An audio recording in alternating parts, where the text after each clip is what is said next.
My neighbor was living a double life, and I didn't find out until it was too late.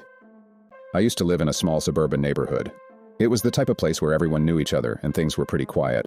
My neighbor, let's call him Ted, had lived across the street for years. He was a quiet guy, kept to himself mostly, but always polite.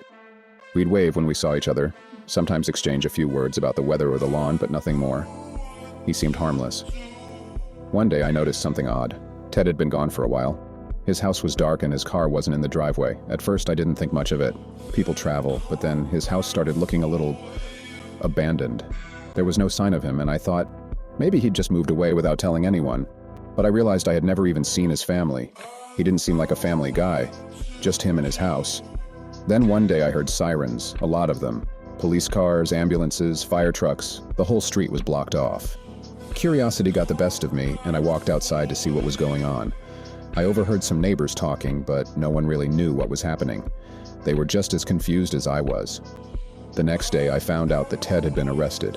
It turns out he wasn't just living alone. There had been a whole family in the basement of his house, their family, who he'd kidnapped and locked away for years.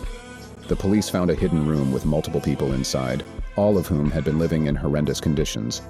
Apparently, Ted had been hiding this family for over a decade.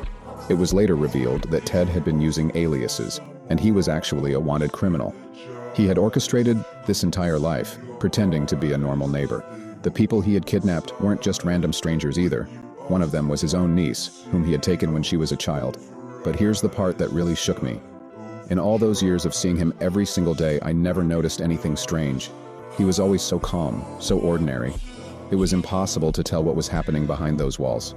To this day, I still don't understand how I missed all the signs. The person who seemed the least suspicious turned out to be the most dangerous. Ted's gone now, but every time I see someone so calm and reserved, I can't help but wonder, what's their secret?